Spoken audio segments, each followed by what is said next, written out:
What's good, YouTube? There are few times I'm going to show you pictures before a deck profile, but Jermaine Leach managed to use Cyber Dragons to take 7th place at his regionals, and here is a field from his regionals where he summoned the Winged Dragon of Ra. He cited Sphere Modes and also the Winged Dragon of Ra itself and made one of the most insane boards ever. Let's go ahead and get into his notes about his deck. And here he is himself showing off his playmat. Really clean look. Oh man. So let's go ahead and get into Jermaine's deck list here. We've got 3 of the Star Destroying Kaiju, 2 of the Lightning Strike Kaiju, 3 Cyber Dragons, 3 Cyber Dragon Cores, 3 Cyber Dragon Dre, 3 Galaxy Soldiers. Double Honest that works with the entire deck and helps a lot. We have one of each. So 1A, 1B, and 1C. So just 3 of the ABC engine here. Double Max C, double Swift Scarecrow, so that he's not dying and then can OTK back. And another not die card, Electromagnetic Turtle. This is so cool that he's even thought of ways to because it seems glass cannon-ish, but it fires back again and again. So it's really cool he found ways to do that. Double Instant Fusion. Double Overload Fusion, double Power Bond. We've got 6 fusion cards here. That is pretty darn cool. Oh man, we've got 2 Cyber Repair Plants, double Machine Dupe, 1 Foolish Burial, 2 copies of Interrupted Kaiju Slumber, my bad. We've got 2 copies of Twin Twisters, 1 Regeki, 1 Cyber Network, and 1 Vanity's Emptiness.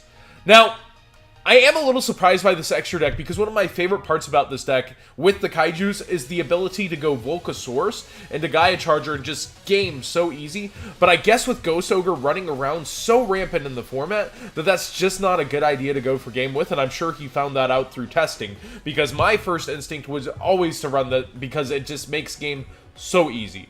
We've got 1 Buster, 2 Chimera Tech, 2 Chimera Tech Rampage Dragon, this is Fortress Dragon, 1 Sea Monster of Theseus, 1 Panzer Dragon, which helps him Infinity through Instant Fusion.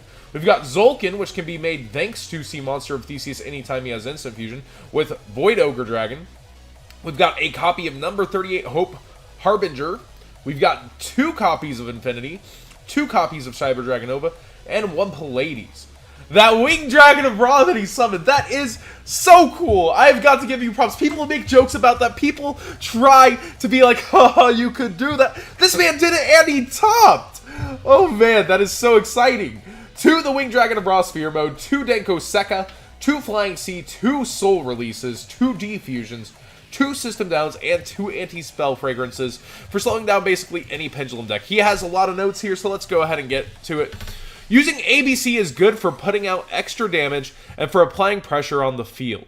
Slumber is a must main deck in the current format, and being able to contact fusion with the Machine Kaiju is life. Yes, that's right, you're usually giving them this 3300 Kaiju, and even if you just hard draw the Kaiju, almost any of your cards, your Cyber Dragon cards, are just going to be able to slurp it and go into Chimera Tech. Oh, it's so good. You have the ultimate utility for clearing the field. The only way it gets better is if you bounce it back to your hand for another use. And instead you're putting a body on board a lot of the times. Zodiacs are very way to deal with people shouldn't have to worry about and not being able to climb over Gerantia. So basically, very easy, I believe, is what was meant to be typed there. What is D-Barrier, question mark? The deck focuses fusions and XYZ, so no matter what you call, you die.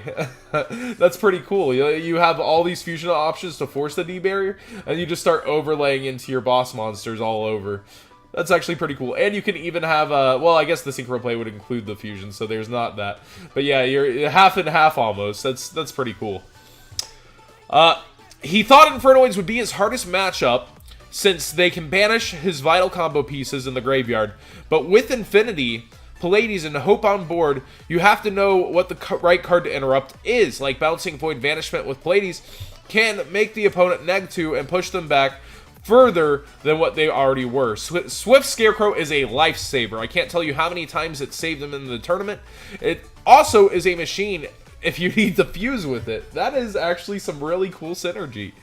Dropping Maxi and forcing Zoo to stop was amazing. Contact fusion with countless Terratops all day. That is so cool. Overall, Zoo doesn't scare me. Just going into time does. And also, the person who submitted the report is a tuber, Daniel Ramos. I just got off the phone with him, and these were most of the essential points of the conversation we had. Everything else he spoke of was basically about trades he made, about the fame from the day. Yeah, you know, this is the kind of deck people crowd around the final table, and how annoying it is to know that pizza is $3 in Connecticut versus $1 in Philly. Oh man, this deck is so cool. I cannot get over it. Like, wow, this deck is just, you know, Cyber Dragons have a lot of potential in the current format. Cyber Dragons do really well against fragile decks that don't really, you know, have big bodies, and Zodiacs really don't have a big body, and I think this was a dark horse in ABC format that also topped in the Oklahoma regional that we profiled, but now we get to profile it in Zoo format. It's so cool to see that he's able to go through such a rigorous kind of competition and with such an interesting build, such utility, and all these pieces are just able to go off so well together. That is so cool. Honest really does combo with this deck so well. Oh man, with Buster, that's cool. With Panzer Dragon going into anything, your Infinity can't be attacked over as easily. And a lot of people are cutting Utopia. The Utopia package is being cut by a lot of people. I can see why this did so well. I gotta show you guys this one more time, even though I know I did at the beginning. Well, actually, I took down the picture. Darn it. But this is seriously too cool. What do you guys think about Cyber Dragons? I know there's a ton of channels, such as Yugi Nonos, that really focus on this deck and really show off what it can do. I've got to say, 7th at a regional is no joke. Let me make sure where the regional is from once again. We had 221 people attended at the Connecticut regionals here, and he got 7th.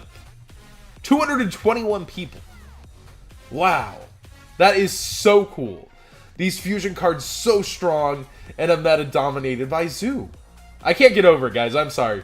This is, I really just would have ended up playing that combo and gotten burnt by Ghost Ogre. This man obviously tests in the meta, and it shows so much, and he has so many ways to like deal with every single deck.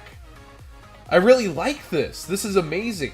If you don't know what these cards do, definitely go read them. Cyber Dragon Core, we have Cyber Repair Plant, we have Cyber Network. These are all from that structure deck a long time ago.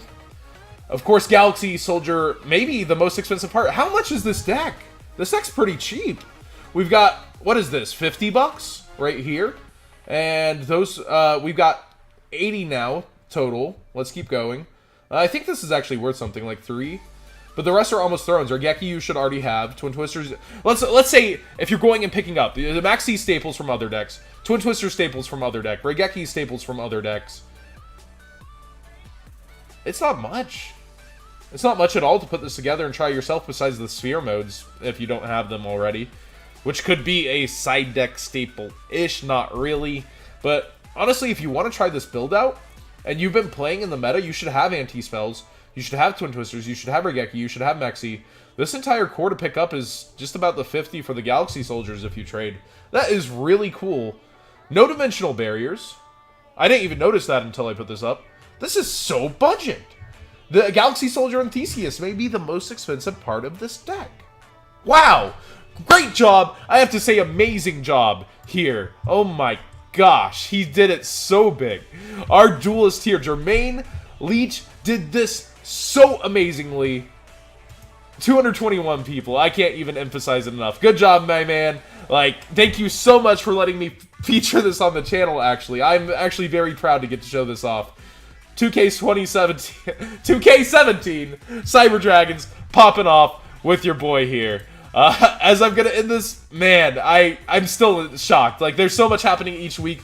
A lot of people are like, creativity's dead in the game. It's all Zoo. It's all this. Guys, this exactly shows that you can kind of try to play what you want. We have Yang Zings topping. We have Cyber Dragons topping. What is your excuse? Thanks for watching, guys.